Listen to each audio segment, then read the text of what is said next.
ഇന്നിവിടെ വന്നിരിക്കുന്നത് മാവേലിക്കരയുള്ള ദീപം ലോ അക്കാഡമിയുടെ LLB എൻട്രൻസ് സ്റ്റുഡൻസിന് ആവശ്യമായിട്ടുള്ള കുറച്ച് ക്വസ്റ്റ്യൻസുമായിട്ടാണ് നമ്മൾ ഇന്നത്തെ വീഡിയോയിൽ ഡിസ്കസ് ചെയ്യുന്നത്.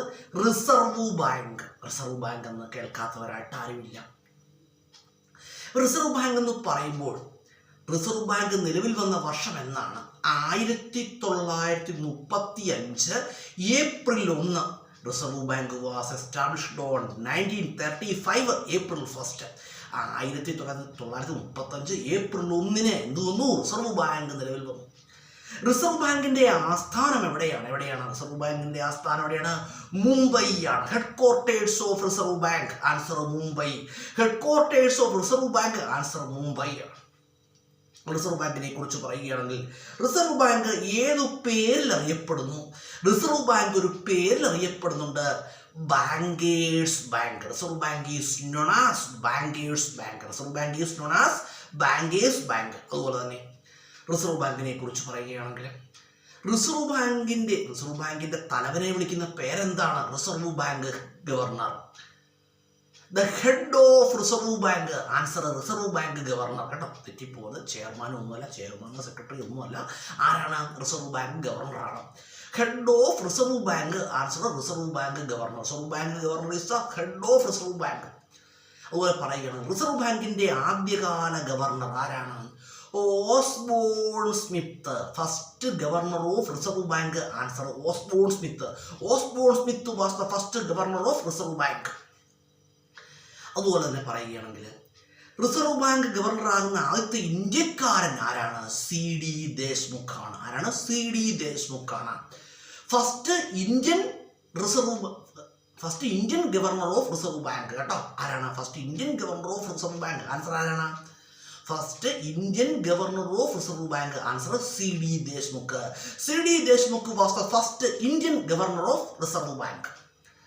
അതുപോലെ പറയുകയാണെങ്കിൽ അതുപോലെ തന്നെ കറൻസി നോട്ടിൽ ഒപ്പുവെക്കുന്ന ആദ്യത്തെ റിസർവ് ബാങ്ക് ഗവർണർ ആരാണ്? ജെയിംസ് ടൈലർ ആണ്. James Tyler was the first reserve bank governor who signed in currency note. Currency നോട്ടിൽ ഒപ്പുവെക്കുന്ന ആദ്യത്തെ റിസർവ് ബാങ്ക് ഗവർണർ ആരാണ്? ജെയിംസ് ടൈലർ ആണ്. അതുപോലെ പറയുകയാണെങ്കിൽ പഴയ 500-ന്റെയും 1000-ന്റെയും നോട്ടുകൾ നിരോധിച്ച സമയത്തുള്ള റിസർവ് ബാങ്ക് ഗവർണർ ആരാണ്? ഊർജിത് പട്ടേൽ ആണ്. Urjit Patel was the Reserve bank governor during the period of prohibition of old 500 rupees note and 1000 rupees note. പഴയ 500-ന്റെയും 1000-ന്റെയും നോട്ടുകൾ നിരോധിച്ച സമയത്തുള്ള റിസർവ് ബാങ്ക് ഗവർണർ ആരായിരുന്നു? ഊർജിത് പട്ടേൽ ആയിരുന്നു. അതുപോലെ തന്നെ പറയുകയാണെങ്കിൽ റിസർവ് ബാങ്കിന്റെ ഇപ്പോഴത്തെ ഗവർണർ ആരാണ്? സഞ്ജയ് മൽഹോത്രയാണ്. റിസർവ് ബാങ്കിന്റെ ഇപ്പോഴത്തെ ഗവർണർ ആരാണ്? സഞ്ജയ് മൽഹോത്രയാണ്. Present governor of reserve bank answer Sanjay Malhotra. അതുപോലെ പറയുകയാണ് സഞ്ജയ് മൽഹോത്ര റിസർവ് ബാങ്കിന്റെ 26ാമത്തെ ഗവർണറാണ്. 26th governor of reserve bank answer Sanjay Malhotra. അതുപോലെ തന്നെ പഴയ 500-ന്റെയും 1000-ന്റെയും നോട്ടുകൾ നിരോധിച്ചത് എന്നാണെന്ന് ചോദിച്ചാൽ എന്താണ്? 2016 November 8. Old 500 rupees note and 1000 rupees note was prohibited by our honorable Prime Minister Narendra Modi on 2016 November 8. 2016 November 8-നാണ് നമ്മുടെ പ്രധാനമന്ത്രിയായ നരേന്ദ്രമോദി 500-ന്റെയും 1000-ന്റെയും നോട്ടുകൾ നിരോധിച്ചത്. അതുപോലെ പറയുകയാണെങ്കിൽ old 500 rupees note and 1000 rupees note was prohibited by our honorable Prime Minister Narendra Modi on 2016 November 8. അതുപോലെ പറയുകയാണെങ്കിൽ പുതിയ 500-ന്റെയും 2000-ന്റെയും നോട്ടുകൾ എന്ന് നിലവിൽ വന്നു എന്നാണെന്നറിയാമോ?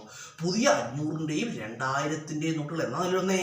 2016 November 10. New 500 rupees and 500 rupees note and 2000 rupees note was established on 2016 November 10. 2016 November 10-നാണ് പുതിയ 500-ന്റെയും 2000-ന്റെയും നോട്ടുകൾ നിലവിൽ വന്നത്.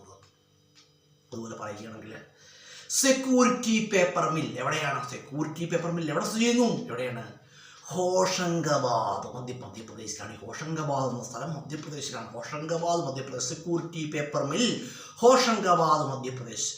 Currency note press. Currency note press എവിടെയാണ്? കറൻസി നോട്ട് പ്രസ് എവിടെയാണ്? നമ്മുടെ ഇന്ത്യയുടെ കറൻസി നോട്ട് പ്രസ് എന്ന് പറഞ്ഞാൽ പ്രധാനമായിട്ടും ദേവാസ് മധ്യപ്രദേശിലെ ദേവാസിലാണ് കറൻസി നോട്ട് പ്രസ് സ്ഥിതി ചെയ്യുന്നത്.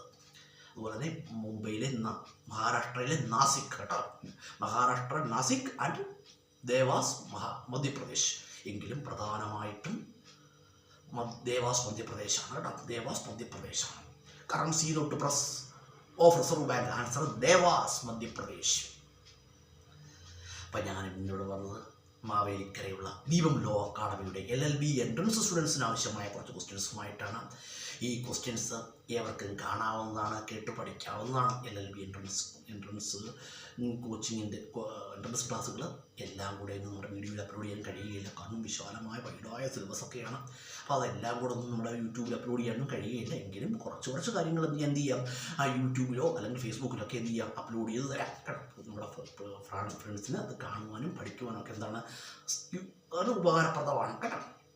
ദീപം ലോ അക്കാഡമിയുടെ എല്ലാ ക്ലാസ്സുകളും അപ്ലോഡ് ചെയ്യാൻ കൂടെ കഴിയില്ല. വളരെ കുറച്ച് കാര്യങ്ങൾ മാത്രമേ നമ്മൾ എന്ത് ചെയ്യുന്നുള്ളൂ, ആ വീഡിയോയിലൊക്കെ ഉൾപ്പെടുത്തുന്നുള്ളൂ കേട്ടോ. അപ്പം ഞാൻ എന്താണ് ഇതൊരു പരോപകാരം പോലെ ചെയ്യുകയാണ് കേട്ടോ. നമ്മൾ ചെയ്യുന്ന ചെറിയ പ്രവർത്തനങ്ങൾ പോലും എന്തായി മാറണം? മറ്റൊരാൾക്ക് നന്മകളായി മാറണമെന്നാണ് കേട്ടോ. നമ്മൾ ചെയ്യുന്ന ചെറിയ പ്രവർത്തനങ്ങൾ പോലും എന്തായി മാറണം? മറ്റൊരാൾക്ക് നന്മയായി മാറണേ എന്നാണ്. അതിൻ്റെ ഭാഗമായിട്ട് നമ്മളൊരു പരോപകാരം പോലെ ചെയ്യുകയാണ്. അപ്പോൾ വീഡിയോ കാണുന്നത് തുടർച്ചയായിട്ട് കാണുക കേട്ടോ. നിങ്ങൾ കഴിയുമെങ്കിൽ നിങ്ങളുടെ ഫ്രണ്ട്സിലേക്ക് ഷെയർ ചെയ്യുന്നതിൽ ഇതില്ല, തെറ്റില്ല. കാരണം ഈ അറിവ് മറ്റൊരാളിലേക്ക് എത്തിക്കുക, അയാൾക്കത് പ്രയോജനപ്പെടുന്നെങ്കിൽ എന്താണ് വളരെ